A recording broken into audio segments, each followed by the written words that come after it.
Hi, it's Felicity. In today's insight into communication and language mastery, I'd like to talk to you about expanded sensory language. You may have heard of this as VAC language, VAK, but it's a hugely important part of both neurolinguistic programming and psycholinguistics. So I've lived and breathed this for well over 2 decades now.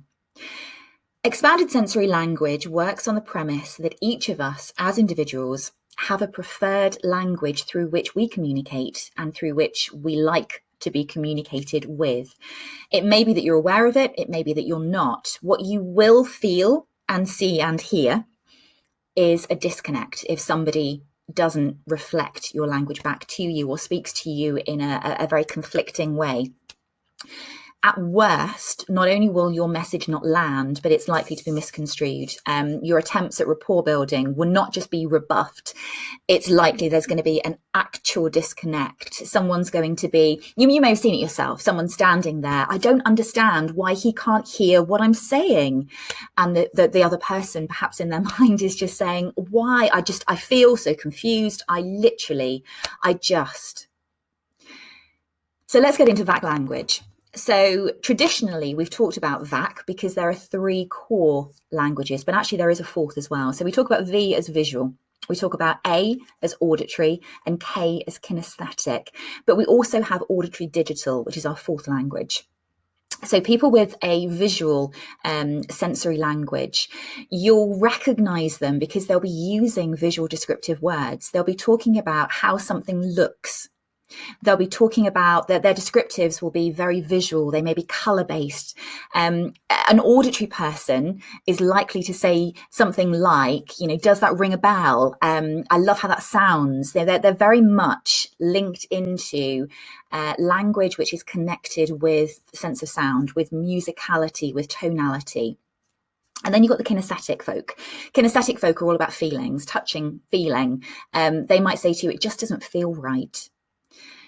Auditory digital, our 4th category, they're very much more logical. They're the kind of people who will talk about feelings, but they'll talk about, they might use words like arrange and consider. They're much more kind of cerebral, I guess, than the other 4. You can have some very significant disconnects. So if you're talking to someone who has an extreme kinesthetic language and you're talking to them with an extreme auditory digital language, you will absolutely clash. So listen for those words and change your communication patterns.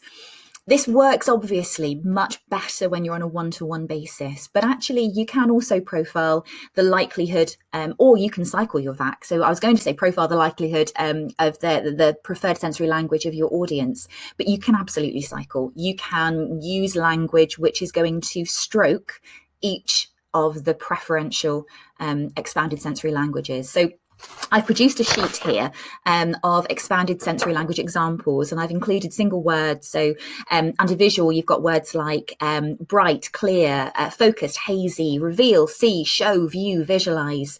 Under auditory, you've got things like click, hear, listen, patter, question, resonate, rings a bell, I mentioned. Kinesthetic, you've got temperature-based words, cold and hot. You've also got cool and hard, things like push and scrape and slip and smooth, tap into.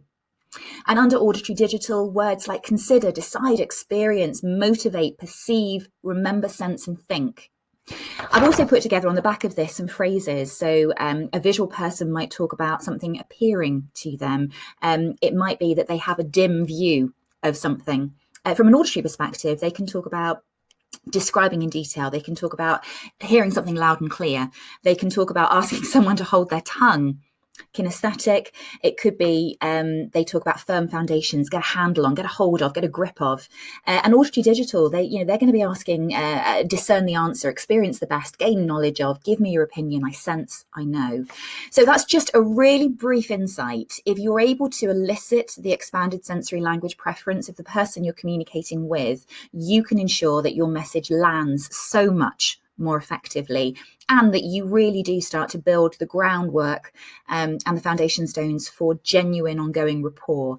Any questions, as always, do put them in the comments below. I'm going to be loitering for the next day or two, and we'll be really happy to answer all or any of those. Otherwise, I've got some fantastic insights planned for next week, so do tune back in.